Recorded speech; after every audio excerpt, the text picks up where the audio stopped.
All right. Well, welcome everybody. California Transportation Commission SHOPP Guidelines Workshop. We're excited to have you guys here. Thanks for spending your time with us. My name's John Prey. I'm on the engineering team here at the commission. You're looking at the rest of the engineering team almost. We're missing our fearless leader, Tim Sobelman, who got sick today. So he's our chief engineer. I'm on the engineering team. I'll let these other guys introduce themselves real quick so you know who you're looking at. Gurtej. Hello everyone, Gurtej Batal. I'm with the engineering team. Hi everyone, Jaden Gales here with the engineering team as well. Nice to meet you all. I'm glad you're here at our presentation. So thanks everybody. We're looking forward to interaction and stuff like that. Actually, the first thing we want to do is Doug's going to walk us through how people are going to be able to participate. So Doug, will you walk us through that? Thank you, John. Welcome everyone to the SHOPP Guidelines Workshop. We welcome comments from the public as part of each item in this workshop. You should see the webinar control panel likely located on the right-hand side of your screen. There you'll find the audio and questions tabs. Under the audio tab, attendees will have a choice to listen via the computer or telephone option. Should you prefer computer audio, please ensure the appropriate box is selected. If you choose the phone call option, please select the corresponding box. Dial the phone number, access code, and audio pin as directed by the automated system. Please note that if the audio pin is not entered, you will remain in listen-only mode and will be unable to speak to commission staff should you have a comment. As a reminder, each registered attendee is provided a unique link and phone number to access the webinar. These should not be shared with other participants as they are registered to a specific attendee and can create confusion for staff when you are making comments. As you join the webinar and set up your audio, staff will unmute your microphone. We ask that all attendees then mute themselves and stay unmuted until the presenter finishes each topic and has asked for your comments and/or feedback. If you cannot unmute your microphone, please use the raised hand feature on the control panel to indicate you wish to speak.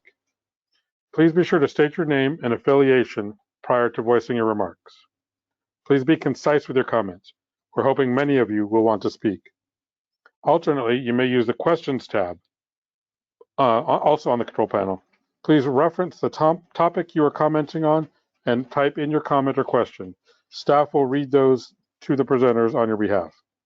You will not be able to be on camera while making comments.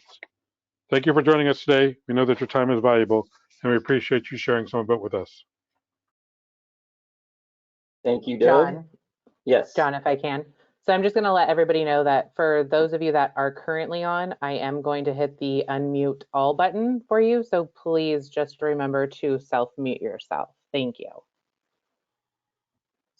Thanks, Brandy. And self-unmute yourself when you want to talk. The way we're going to run the interaction is we'll go through kind of our different topics, and then we'll look for feedback as we're going through. So we won't go through our whole presentation and then open up for feedback. We will open up for feedback at the very end, but we'd like interaction as we're going through as well. So be handy on that unmute button, and we're ready for dialogue when you're ready for dialogue. The first thing we want to do is we introduce ourselves to you. We have a little poll that you're going to need your cell phone for, and we'd like to see. It's a way of just us knowing who's here, you guys knowing who's here and what's represented. So Brandy, can you flip over to our super techie poll? Yes, I am working on it. Hold on one second.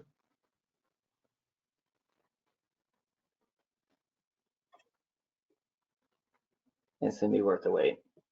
Get your I think phone we're out. there. It's one of the, there you go. So if you guys just, this is just gonna be our introduction tool. If you guys want to scan this thing, it should, what city you're joining us from today? So scan this thing with your phone and you should be able to type in your city, and then we should start to get an idea of where everybody's from.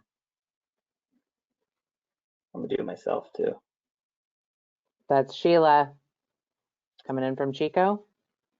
Chico.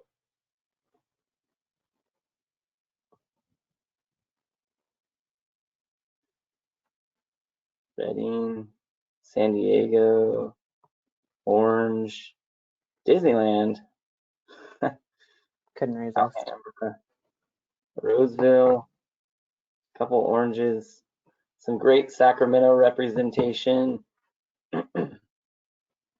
Elk Grove. I think this probably looks a little different with the work from home lifestyle that we've been seeing lately. Red Bluff, San Luis Obispo. I like it. West Sac, Irvine, El Dorado County, welcome. Some more Elk Grove. Salinas, Huntington Beach. We're getting a good spread. I think I already said San Diego. Sacramento's still large. Okay, they're slowing down a little bit. So we have a pretty good spread from the state. That's what we were hoping for. We are looking, we don't want to provide oversight to the SHOPP program in a box. So thanks for coming, and we're looking forward to a good statewide input. We have one more. Keep your phone handy. Go to the next one.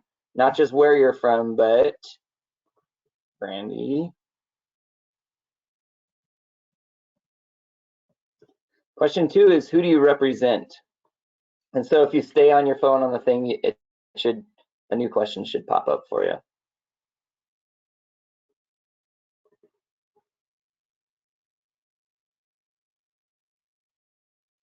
Good Caltrans representation.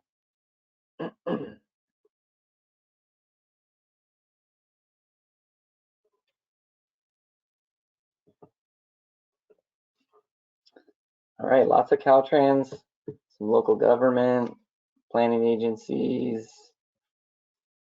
Anything down below? Yes, good. We got some private citizen, we got some non-governmental organization. I love the diversity. Transportation planning agencies. Great. It's slowly coming in. Okay, I think that's good. That gives us a good view of who's surrounding us on this webinar. So thanks everybody. Brandy, we can flop back to our there you go. So thanks everybody. That gives us an idea of who's here. That's actually helpful for us, and hopefully that's helpful for you as well.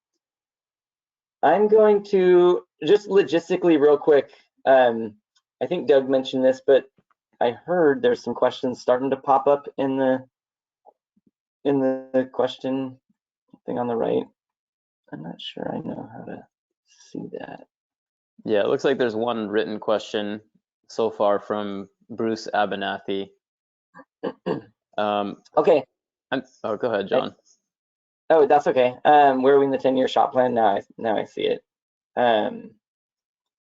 I'm thinking that we can get to some of the written questions at the end of the presentation, and if anyone has, go ahead.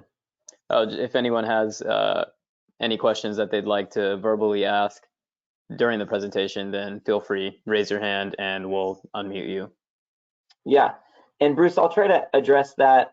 There is a slide that has like a timeline, so I'll try to address that as we go through, and if we get to the end and you feel like you still have a question or you have a question on that slide, speak up. But hopefully we touch on that when we get to that slide. So as far as agenda review, go ahead and go to the next slide, Brandy. This slide touches on what we're going to cover in this workshop. And the first thing I want to cover is the adoption time, the development timeline of the guidelines, as well as the 2022 SHOPP. And that's going to kind of cover that question about where are we in the 10-year SHOPP plan, and how this workshop is mostly about the guidelines, but the 2022 SHOPP is about to be adopted. So that's happening kind of concurrently. And projects are being worked on to go into future SHOPPs and all that kind of stuff. So we're going to align the timelines and just show you guys where we're at on the timeline. Then we're going to walk through amendments to the SHOPP guidelines. We'll go through the purpose and need, the why we're doing this, and why the commission is doing this and not Caltrans is doing this, kind of who we are.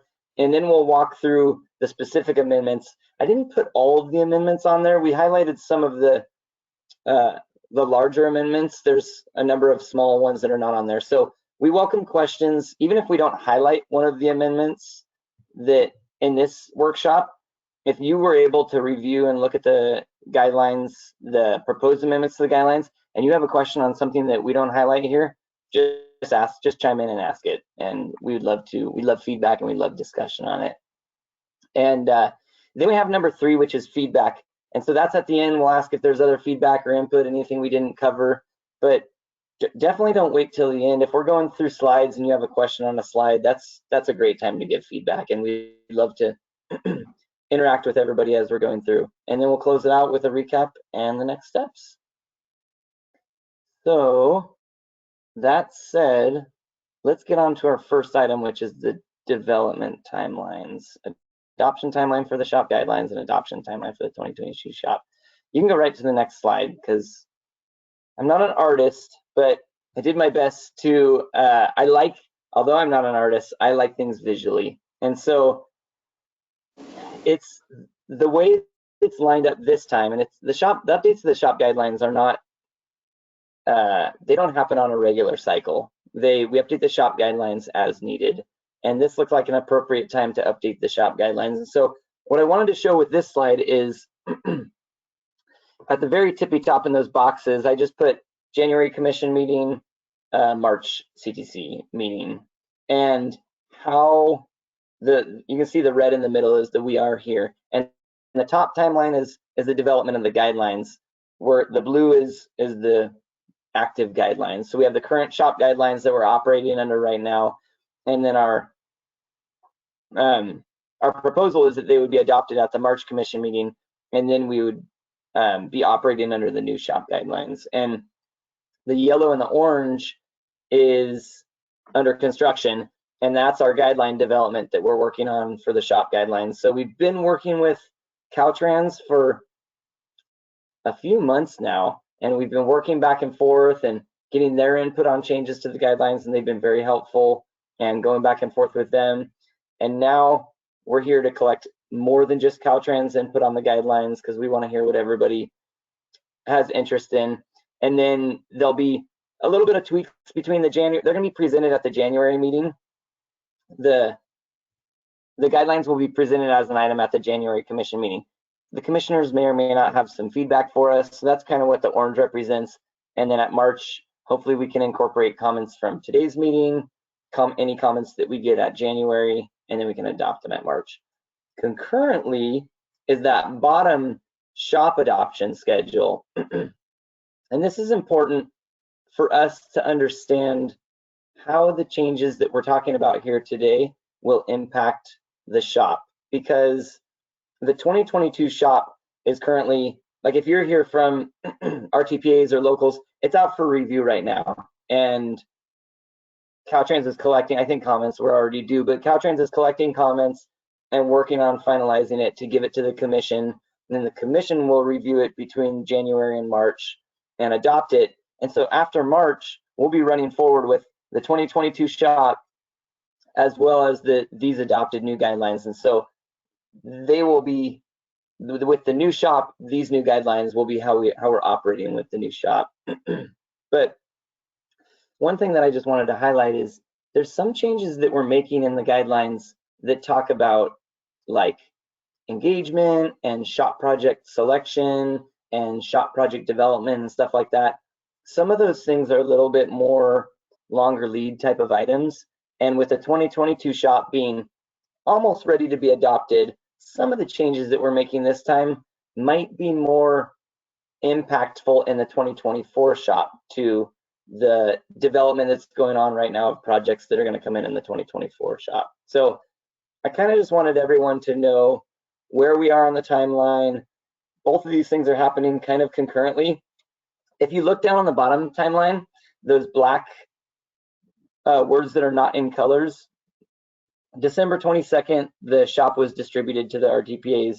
And then if you slide over to the right, on February 16th, we're planning a hearing. It's the North and, we're gonna hold it together, a North-South virtual 2022 SHOPP hearing. And that hearing the difference between this and that hearing is for us to collect the commission to collect comments on the actual 2022 SHOPP, whereas today's workshop is for the commission to collect comments on the SHOPP guidelines. And those are kind of related, but but today's focused more on what could and should we be doing different in the guidelines. So that is the end of my comments on this slide. Is there any, unmute yourself and chime in if there's any questions or comments on timelines and adoption schedules and stuff like that.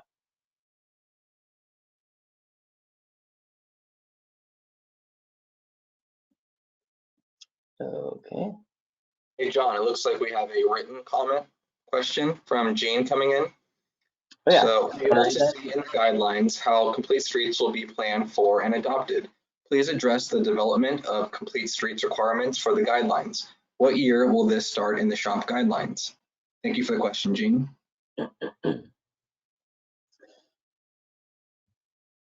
Please address the development of complete streets requirements in the guidelines. What year will this start in the SHOPP guidelines? That's a good question. I think we might hit that as we're going through, but I'll try to hit at least what I can right now.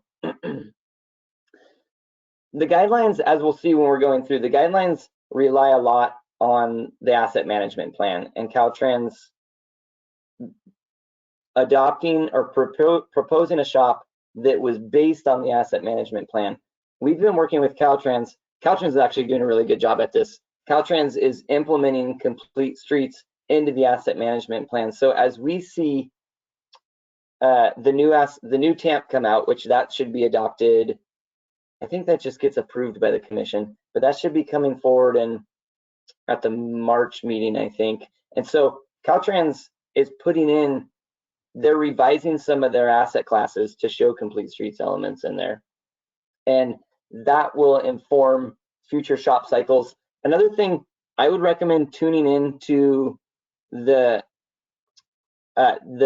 draft SHOPP presentation at the January meeting. So that's coming up just this next week at the January CTC meeting. Caltrans is going to highlight some of the things that are in the proposed 2022 SHOPP. And one of the things they will show on there is, here's our increased level of complete streets improvements. And they have a graph that shows, hey, in the 2018 SHOPP, we had this many. In the 2020 SHOPP, we had this many. In the 2022, we have this many. And it just shows the increased level of investment in complete streets.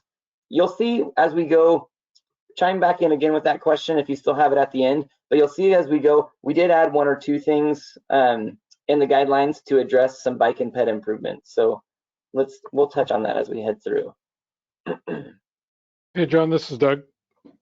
Yeah. Yep. So I had a attendee send me some comments via email. First, I'd like to open it up. Norbert, you should be able to unmute yourself and ask your questions.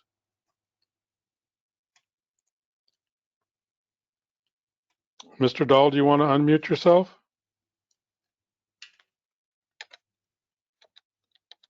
Looks like he's not going to do that, so I will give you what he sent to me.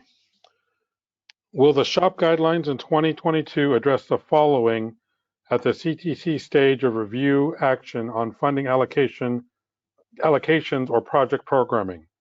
For projects in the coastal zone with state funding, consistency with the Coastal Act and certified local coastal programs. For projects in the coastal zone with U.S. funding, consistency with the federally approved California Coastal Management Program. For projects that involve or impact local, state, and/or federally listed historic resources, consistency with the applicable historical preservation statutes, regulations, ordinances, adopted plans, the CCMP, Coastal Act, and/or certified coastal program, local coastal programs. Thank you. There is a section, I'm looking for it right now. I don't see it. There's a section in the guidelines that addresses that Caltrans projects need to be consistent with all federal, local laws. Let me see if I can find it real quick.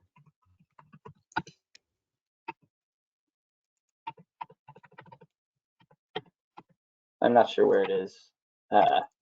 But to answer the question, there it is. It's section 21. So, Mr. Dahl, I would look in the proposed guidelines in section 21, and it says, if Caltrans and a local or regional agency agree, they may, if consistent with all applicable state and federal laws and regulations and guidelines, recommend a new project be jointly funded. I guess that's in the jointly funded section, but there is the expectation that SHOPP projects comply with all local laws. And we would welcome a written, if you feel like that's lacking in here and a suggestion of what's missing, yeah, we'd welcome a comment on that, because I don't think there's any provision that would give the expectation that Caltrans doesn't have to follow those local laws out there. Okay, let's keep going. Not hearing any others. Hey, John, this is Ivan. Can you hear me? Yeah. At BCAG. Hey, you know, that question on complete streets, right now, I'm also on a rural counties task force meeting that's going on right now.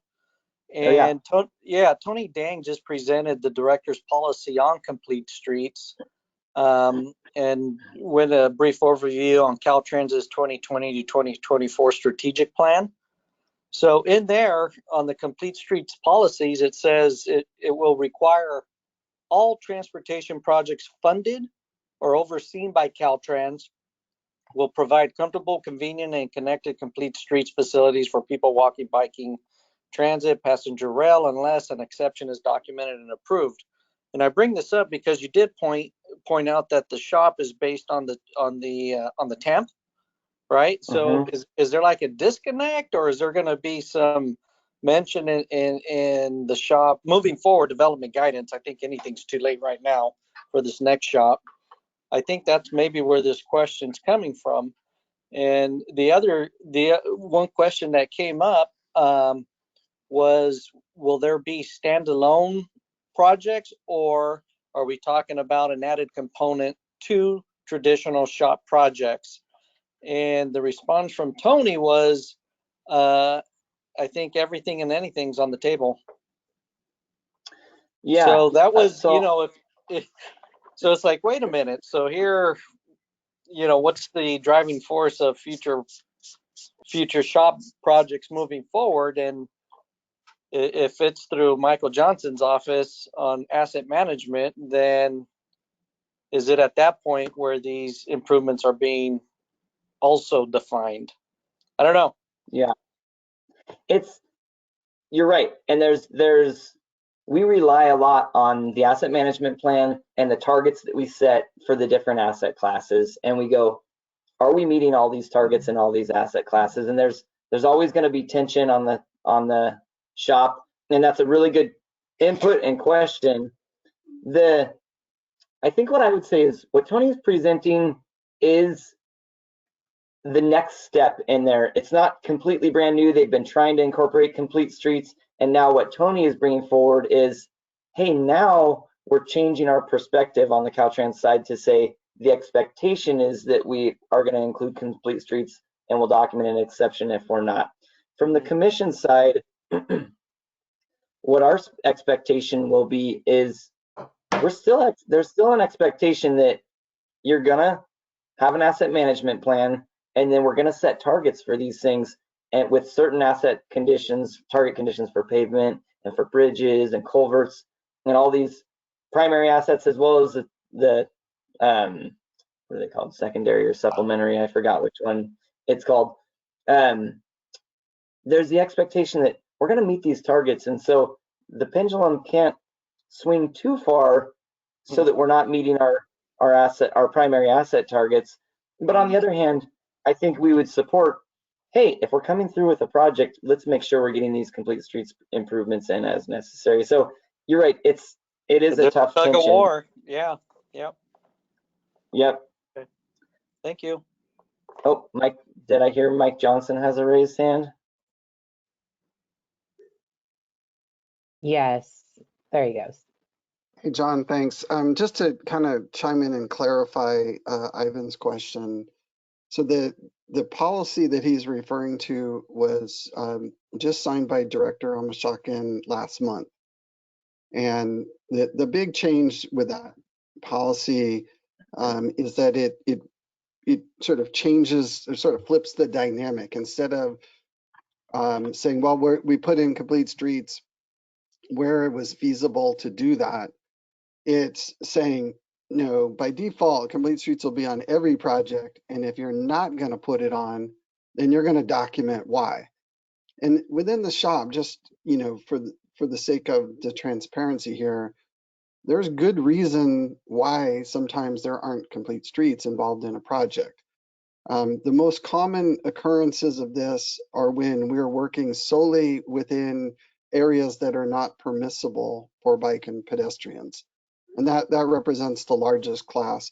But there's obviously other project scope type situations. Like if we're working underground, for example, on something, we're not going to be putting underground complete street units in or items. So there are, there will never be, I don't think, a case where 100% of the projects have complete streets, because there are certain circumstances where it's just not safe or legally permitted to have bikes and peds within the limits of where we're working. So that policy, which was signed last month, will affect all projects that are in the planning process now, which those will be added to the last 2 years of the 2024 SHOPP, right? So that's when you'll be able to look at those planning documents and see those exceptions documented.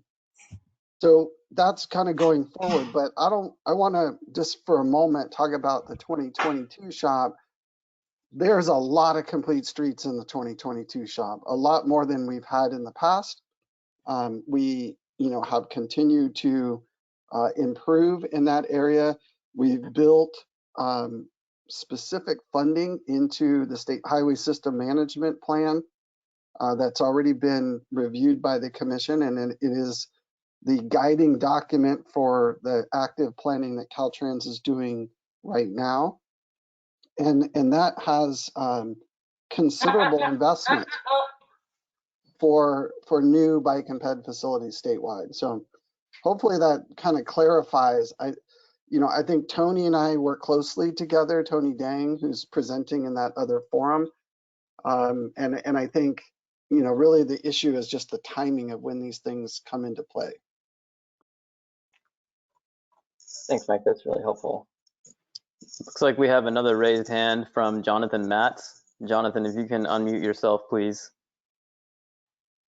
Hi, yes, thank you, Jonathan Matz from Trust Partnership. Just to follow up on that, we were encouraged by the new policy signed by Director Omashakin late last month. What I think certainly for advocates and just the public in general to be able to determine the extent to which that policy is actually having the intended effects on a project by project basis. We need to see a lot more data and transparency about the planning documents that go into things like the current SHOPP, like the 2022 SHOPP. What we have right now is a project list listing various elements in every project, but it's really impossible to kind of get the sense of was a complete street opportunity identified here. If it wasn't, what do we know based on where this project is that maybe it should have been identified? If it was identified but not pursued, or at least not to the fullest extent possible, why not?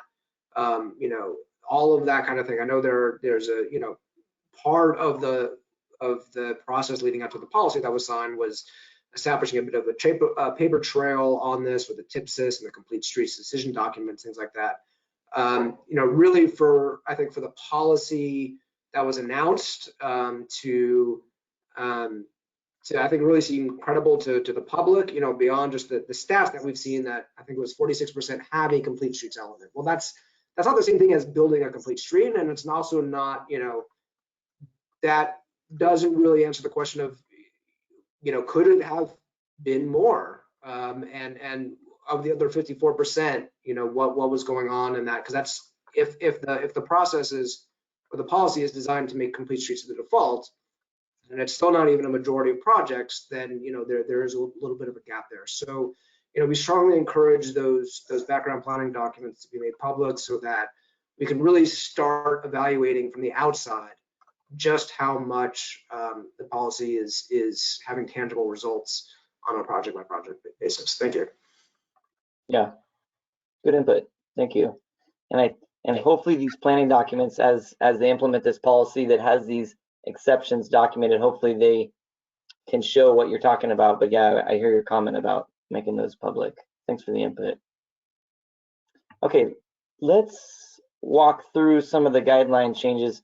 Great conversation. This stuff can continue coming up, and I think some of it will, because there's a little bit of a bike and ped change in our guideline changes. So I'm gonna go ahead and hit the next slide, Brandy, but interrupt me if anyone has any questions. I just put this in here, this slide in here real quick, before we get down into the weeds of the guideline changes, just to remind everyone, probably most people know this, that Caltrans is the ones who, they manage the project delivery of the shop. They're identifying the transportation needs of the shop. They're developing the PIDs, like what Jonathan was just referring to. They're getting stakeholder input. Our role on the commission side is an oversight role of the shop. And that's why we're here with the guidelines, because we're here trying to provide accountability for what Caltrans says that they're going to do, like this complete streets policy. We're also providing accountability for the targets that are set in the asset management plan. We're also trying to partner with Caltrans and try to help them be as efficient as possible. And that's why some of the changes that we made in these guidelines are there. Some of them seem like small changes, and a lot of them are a result of our partnership with Caltrans. Sometimes these changes are us going, yeah, there needs to be a little bit more accountability here. And sometimes these changes are Caltrans saying, hey, this can help us be more efficient in delivering these projects. And so that's where all these came from. There's a lot of guideline changes through here. They're not all major impactful. A lot of them I equate it to like when your iPhone updates and it says there's some bug fixes. So there's some bug fixes throughout, and just make clarification on wording and stuff. And Caltrans was extremely helpful with all those things. What we're going to hit as we go through are some of the ones that I think are a little bit more of a bigger change. None of them are major groundbreaking changes. So let's go ahead and go to the next slide. Oh, whoops. Okay, go to the next slide. There you go. Because we're ready to get right into our changes. I literally copied images from the track change guideline documents because I wanted people to see, hey, these are the actual changes that we're making. The first one that we wanted to highlight was in section, wait a minute, there should have been one in section 3. Randy, did we skip one more slide? Let me look, hold on.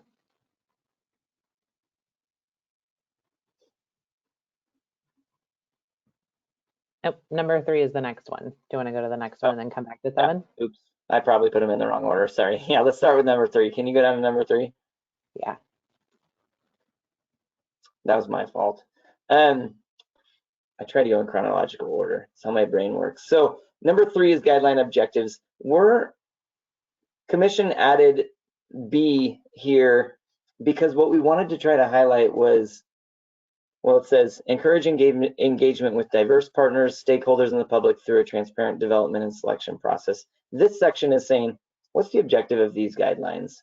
And one of the things that we as the commission wanted to emphasize in the guidelines, and Caltrans does this, and we wanted to document and make sure it's written that, hey, we want to put a focus on this, is engagement with partners, stakeholders, the public, through the development and selection process. So we're putting this in here. This is also, you'll see this similar language to this in sections 10, sections 26 and 27. Those are the shop development and project selection sections. And really our point here is we want Caltrans to be interacting with partners and not developing the shop in a black box. And I feel like we've made some moves in the right direction. I think it was about a year and a half ago that Caltrans made public their online project book where you can click around through a map and see where the projects are. So we feel like that was a good step, and we just wanted to document, hey, let's continue making steps towards engaging partners as we're developing these projects. Are there any questions on this or comments? Okay, hearing none, can we go backwards now, Brandy? To 7. Thank you. Amendments to the guidelines. This is a small change, but one that we thought would be helpful. This came from commission staff. The commission may amend the SHOPP guidelines after first giving notice of the proposed amendment and conducting at least one public, it used to say hearing, and we're changing that to workshop. And it's a small, I think it's a small change. That's why we're here right now is the workshop. And the reason a lot of times when we do hearings, sometimes they end up happening at commission meetings. Sometimes in the past, they've happened at the same commission meeting as the adoption. And we felt like we wanted a workshop for a little bit of a more informal setting where we could collect comments and feedback from everybody.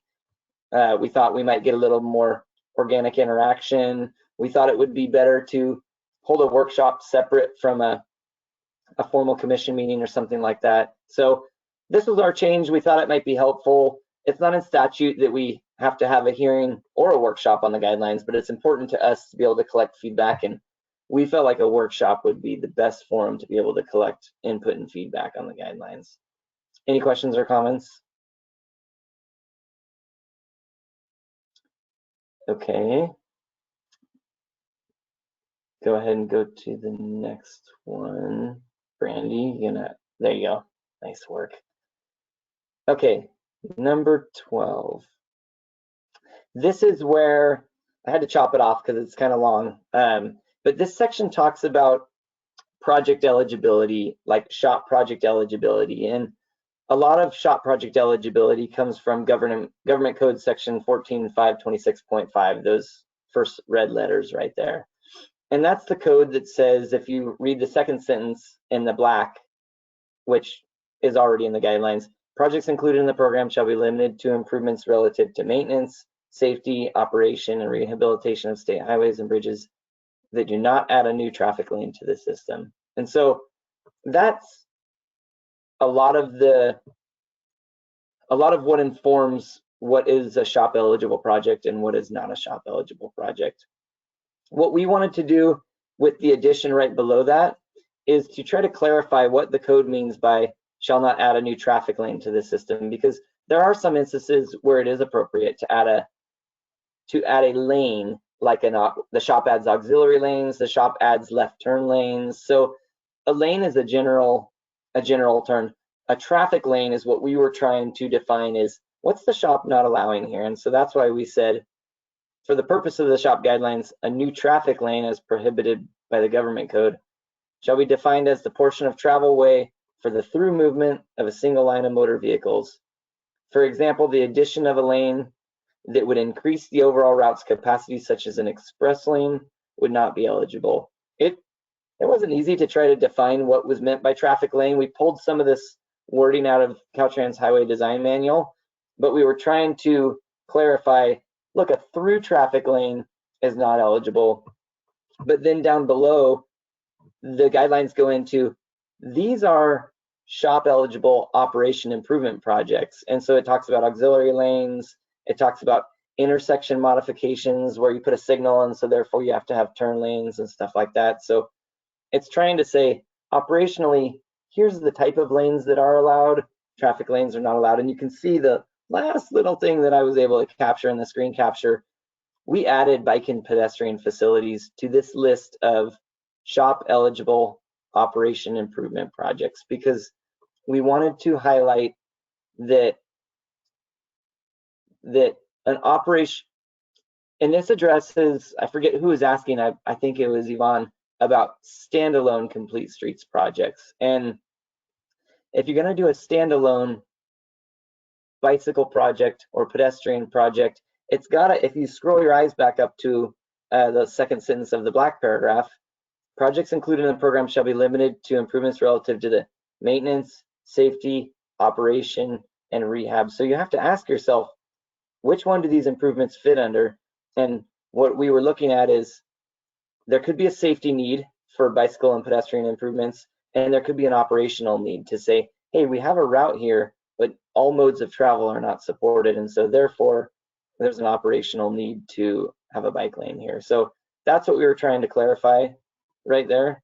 And again, this is all going to be prioritized through the asset management plan, because there's always tugs on when we don't have the finances to do everything we want to do. So that's how they'll be prioritized. But we thought it was important to say they do qualify as operational improvement projects.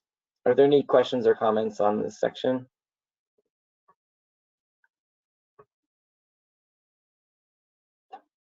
Doesn't look like any raised hands. I do want to acknowledge that we received 2 written questions before this slide, and just to again reiterate to everyone, all the attendees, that we will get to the written questions at the end of the presentation. And if there are any vocal questions, then please feel free to raise your hand and you'll be unmuted. But as of now, there are 2 outstanding written questions. We'll get to those after the presentation. Thank you. Okay, go ahead and go to the next slide, Brandy, hearing no one else. So our next section that we wanted to highlight was section 17 and 18. This is not all that's in section 17 and 18, but I clipped out the new part that we're adding to it. Section 17 talks about the asset management plan. Section 18 talks about the state highway system management plan. And both of those documents are part of the framework that is part of the 10-year SHOPP development that all feeds into our 4-year SHOPP document. So what we added to both of these sections was a comment that says Caltrans shall take CAPTI, which is the Climate Action Plan for Transportation Infrastructure, CAPTI strategies, as well as the Caltrans equity statement into consideration in the development and implementation of the asset management plan. And the same sentences down below, but take them into consideration in the development and implementation of the state highway system management plan. From what we've seen, Caltrans is moving this direction. So we don't feel like we need to push Caltrans somewhere that they're not already going, but we felt it was appropriate to be transparent and to be to kind of double down on the direction Caltrans is already going and say, yes, we support and we would expect that you're moving in this direction as you're developing these projects, as you're developing these planning documents, which would feed into the SHOPP program. Are there any questions on the comments that are being added here?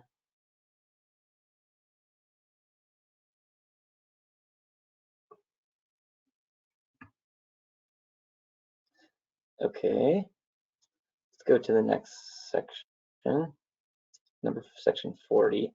There's a lot of changes being made to this section, and I wasn't able to fit them all onto one slide. And so I would encourage you to take a look at the track change version of the guidelines. This used to be a section for allocation of construction manager, general contractor projects. And Caltrans has done a lot of work and has taken the next steps in exploring these different delivery methods for projects. And Caltrans has seen a lot of success on a lot of the projects enabled in using these delivery methods. And so they're using it more and more. And with the increased usage of it, we thought, you know, we don't have a lot in here for design build. And so instead of just being a CMGC section, we now have wordage in here for CMGC projects, and then we've added some stuff for design build projects. And as we've worked through, Caltrans helped a lot with the language in here, and it was an opportunity for us to just solidify what are our expectations when Caltrans is doing a design build project. As we fund P&ED phase and PS&E phase and the construction phase, what's the PS&E phase paying for in design build? Is it paying for design all the way through RTL? If you read this section, it says no, it only pays for up to 30%, and then once the contract is awarded, the rest of that design is provided through construction support and construction capital. And so this just helps clarify some of the allocations and some of the programming stuff when Caltrans is using these alternative delivery methods. I anticipate this being updated and this being modified as we mature in these delivery methods, but I feel like this is a really big first step for us to go, hey, this is probably not a first step, a second step in us saying, hey, we're getting better at using these delivery methods. This is some of the tweaks that we can make to make them even more efficient. Any questions on the changes here?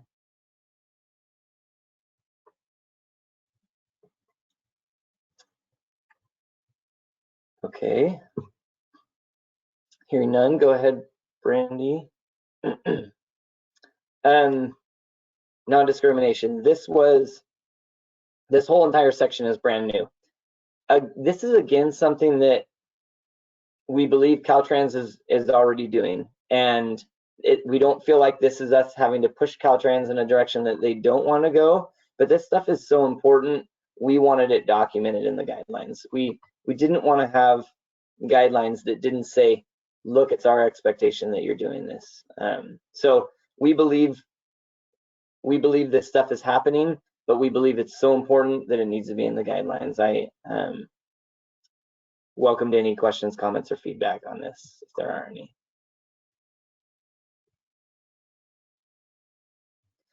Okay, go ahead, Brandy, click to the next one. So this is a section where there's a lot of red on this page, but it's not a lot of changes to how we're already operating. We tried to bring some clarification to how time extensions work. They work a little bit different for the SHOPP projects, than they do for some of the other commission-run programs like the SB1 programs and stuff, because a lot of those other programs, locals are the implementing agency, and so some of the time extension language on those will talk about some time extension requests being submitted to Caltrans and when they have to be submitted to Caltrans, and that step just isn't involved in SHOPP projects. So we had to clarify some of that. We wanted to clarify the names of some of the time extensions as it relates to SHOPP projects and some of the specific types of time extensions that SHOPP projects have. So not a huge change to what we're doing, how we're operating, but some good clarifications here. And we worked a lot with Caltrans in partnership on getting these, getting our views aligned on what we should be calling these things and what they are. So any questions on this one? Okay, go ahead and click to the next one, SHOPP baseline agreements. So this is a change. SHOPP requires baseline agreement. The accountability and transparency guidelines brought in baseline agreements for all SB1 programs, and the SHOPP receives money, SB1 money, and so the SHOPP is therefore considered an SB1 program. And so the accountability and transparency guidelines define what dollar threshold requires a baseline agreement. And basically a baseline agreement is an opportunity for us to provide a little bit more oversight on a project, where we can receive a project report, review it, and then Caltrans director signs it, our director signs it, the commission approves it, and it's just a little bit of a line in the sand saying, this is what we're committing to on this project. And so we had the threshold at 40 million. The accountability and transparency guidelines actually have 50 million, but it has this other caveat of, but if construction capital and construction support and right-of-way capital and right-of-way support are over 15 million, so it's got this weird two-layered threshold. And what we decided to do in the SHOPP guidelines, and we're going to try to align the accountability and transparency guidelines, is get rid of the two thresholds. We're going to keep the 50 million that's in the accountability and transparency guidelines and make the SHOPP guidelines match that 50 million threshold that's in the accountability and transparency guidelines. We've been operating with a $40 million threshold. It's been working fine. We feel like changing it to 50 will allow us to focus our time on fewer but the higher dollar level projects, and the ones that would benefit from a little more review.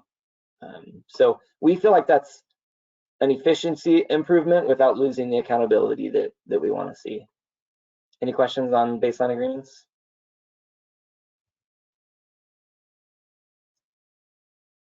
Okay. Do we have anything else, Brandy? I think that's our last guideline change to highlight. Okay, So that's our last guideline change to highlight. That's not all the guideline changes that we're proposing, but like I said before, a lot of them are little changes. A lot of them came from close collaboration with Caltrans, and Caltrans gave us real good feedback on stuff to change. I would suggest we go to the written comments, and then we'll take verbal feedback and comments on anything else and input from others. So Gurtej, do you see the written comments you're talking about? Yep, I do. Let me pull them up, and I'll just address them in sequential order from when they were entered. So the first question, we kind of touched on this at the beginning, but if you had additional information for it, John, from Bruce Abernathy, where are we, in the 10-year SHOPP plan? I can touch on that. Sure. Mike might be good to touch on that. Mm-hmm. Mike, do you want to chime in and give your input on that? Sure, I can do that. So where are we in the 10-year plan? So it's a good question. The 10-year plan, as we develop it, is updated every 2 years. And so we just started a cycle that began on July 1, 2021, and that will be the forward-looking 10 years. So right now we're about 7 months into the planning for the 2024 SHOPP. So the planning is a 2-year period. So, you think of it starting in July of odd number years. We'll plan generally for 2 years, and that will seed the future SHOPP. So right now, as John mentioned, we're about to submit the 2022 SHOPP, and I'll be making a presentation on that next week at the commission meeting.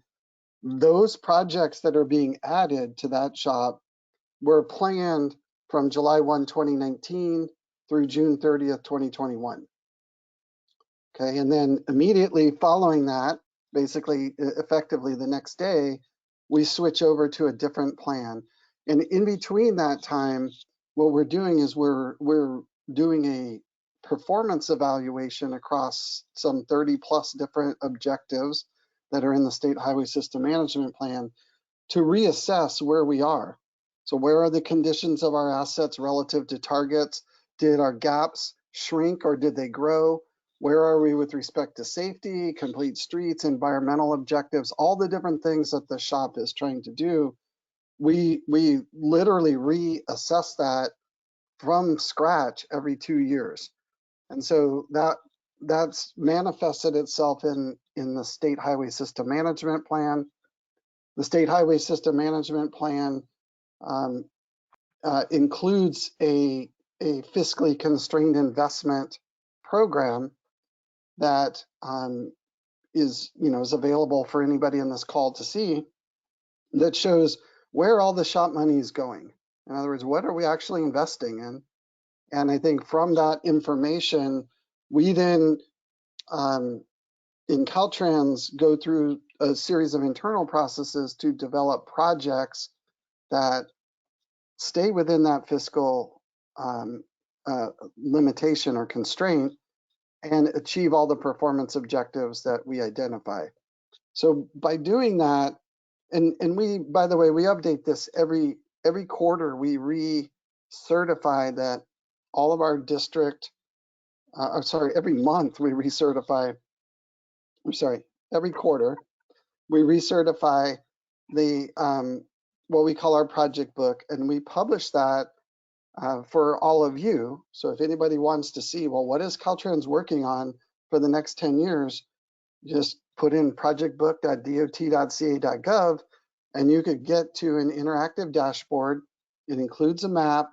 It has details on all the projects, links to different documents, provides contact information if you have questions or want to get engaged on a particular project. And one of the nice things about that dashboard, it is a kind of a primary vehicle to sort of pull back the any transparency or make it as transparent as possible. You can search through the entire state of California to identify projects that have, based on a particular keyword, for example, or if you want to look just in a particular county or a legislative district or something, there's many ways to kind of sort your way through the SHOPP projects, because there's generally about 2,000 that we're actively working on. So short answer is we're about 7 months in on the development of the 2024 SHOPP right now in terms of planning, and we're about to start our development of the 2023 State Highway System Management Plan. Thank you. And tune in to the January presentation to see more. Thank you, Mike. Yeah, John, I was just going to mention if Bruce Abernathy is on the call, and if he wanted to make any comment, please feel free.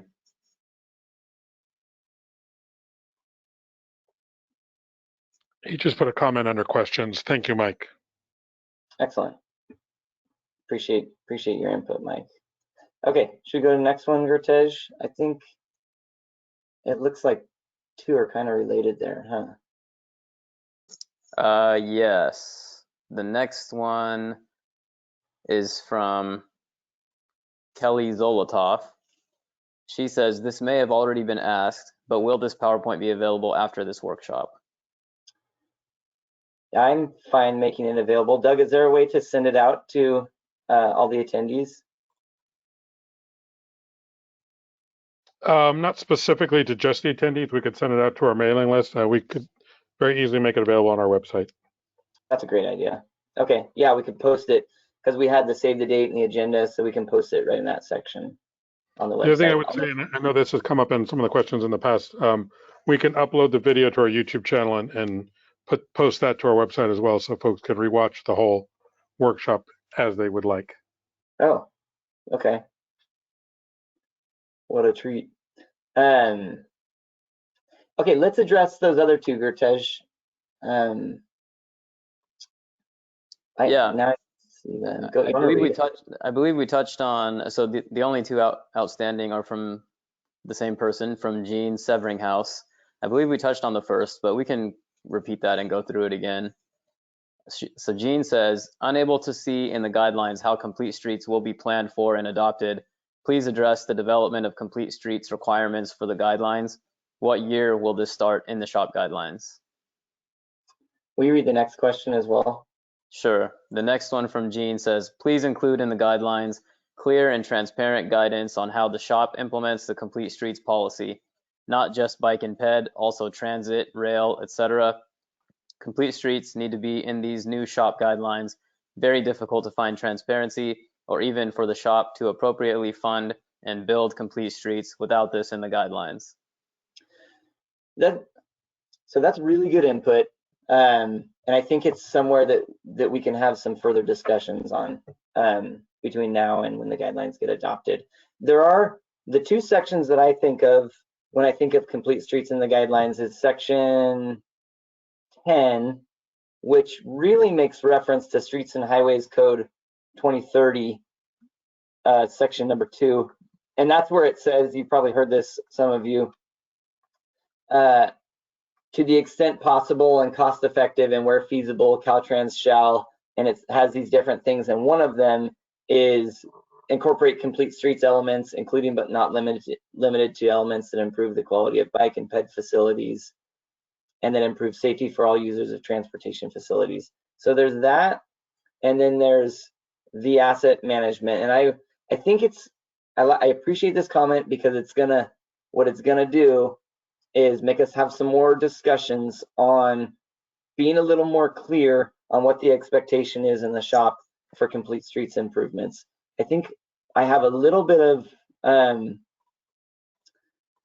what we're going to have to watch for is statute requires considering complete streets, and statute also requires everything to be based on an asset management plan. So I don't want to put stuff in the guidelines that's going to go beyond statute, and then Caltrans go, man, statute tells me to base everything based on this asset management plan framework, yet you're also then telling me do this other thing in your guidelines. So it's a little bit of tightrope that we have to walk to keep statute as our main driving factor, but also incorporate this stuff as we want to. And I think what we could probably help in the guidelines is to clarify what we think that what that statute is getting at and what that would look like when the rubber meets the road, say on things like Yvonne brought up, where it's like standalone complete streets projects, or like you mentioned in your comment about transit and rail and all that kind of stuff. So I think we can have some discussions on that. I appreciate the comment. I don't know that we have a perfect answer right now, but I think we should have some more discussions on that. I don't know if you want to give any thoughts beyond that.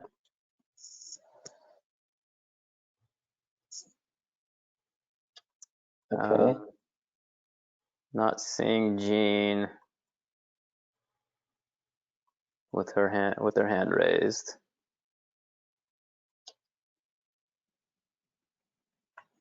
Okay. Yeah, I think that's it as of now as far as written questions. Okay, is there any other, have we missed any? Is there any other feedback that anyone wants to give on the guidelines? Anything that we went through, the changes we're proposing? Anything you feel is missing? Jean, we appreciate your input, and we feel like there's some dialogue that we'll have to have there. Anybody else? Yeah, John, so I have a couple more questions from Mr. Dahl. Oh, yeah. I'll also note very quickly he had to jump off to attend another event, another workshop of some kind. I'll ask the questions real quickly just in case anyone else was wondering. So the first one is a comment. He recommends that eligibility as it relates to lane definition be further defined in terms of compliance with other applicable statutes. His example given is the coastal zone postal code 30254. Okay. For number 54 or now 55, the problem lies with what Caltrans deems to be a project. Many projects are piecemealed and thus dropping below the $40 or $50 million threshold. Mm. The last one is, oh, sorry, nope, that's it. That's all he's got. Got it. Okay. That's good feedback. I think it might be best to respond to those maybe in writing. We can follow up to those questions, especially since he's not here. Yeah, he intends to send them to me by email, and I will send them along to you. Oh, perfect. Okay. Yeah, we'll look into that statute that he references for the lanes. As far as the baseline agreements, I think it kind of follows. So we require baseline agreements at PA&ED, and so that's when the project, whatever the project is at that point, is when the baseline. And if a project has got split into smaller ones afterwards, still each of those are required to meet whatever was committed to in the baseline agreement that happened at PA&ED. But that's good input, and we'll take a look at what we have, and I think FHWA may even have some guidance on what's considered a when you define a project. And I think for them it's whatever was cleared under NEPA, that's your project, no matter if it splits or grows or whatever it was. But we'll take a look at that. Yeah, and just to add on to that, just because some projects don't fall within that baseline agreement threshold doesn't mean that each project doesn't get a thorough review. So just wanted to put that out there that the CTC does review other projects that don't fall within that threshold. That's a really good point. And Caltrans works very closely with us for every project change and every project allocation that comes in. And so, yeah, that's a really good point, that we still provide a lot of oversight even for the ones that are not above that threshold. Okay. Any other comments?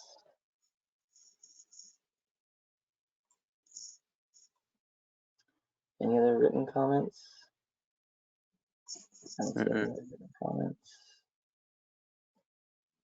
All right, that's Brandy. What do we have?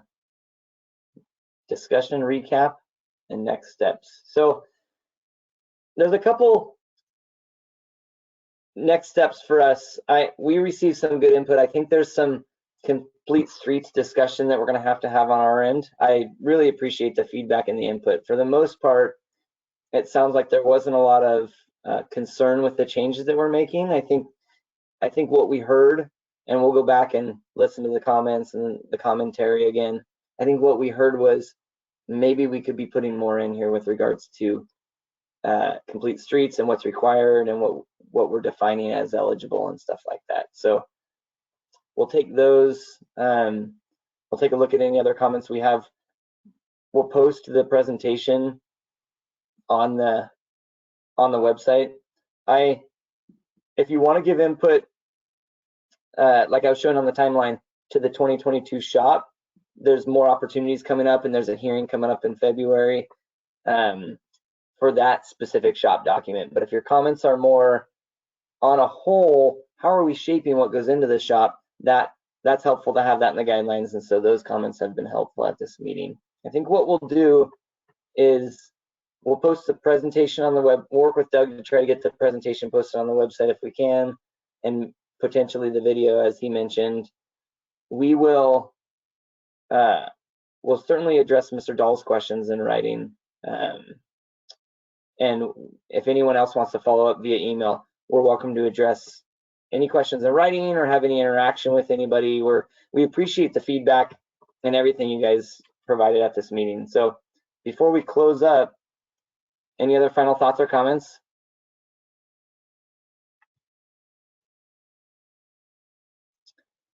All right. So keep your eye out for draft guidelines to come to the January CTC meeting, and then there may be some tweaks, and then we're hoping to adopt the final guidelines at the March meeting. And moving forward, we're also hoping to adopt the 2022 SHOPP at the March meeting. So those two will be moving forward together after March. Thanks for all your input. Appreciate all you guys, and you can always reach out to us and find us if you need us. Bye. Thank you, everyone. Thank you, everyone.